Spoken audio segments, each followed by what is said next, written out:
তুমি তো মালিক এই ধরনীর, চাইলেই ক্ষমা করে দাও।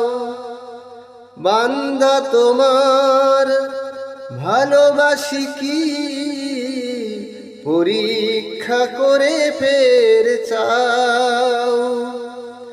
তুমি তো মালিক এই ধরনীর, চাইলেই ক্ষমা করে দাও।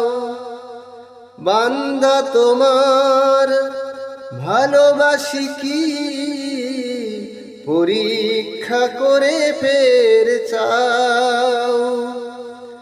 মূর্খ আমি বুঝি না কিছু, মূর্খ আমি বুঝি না কিছু।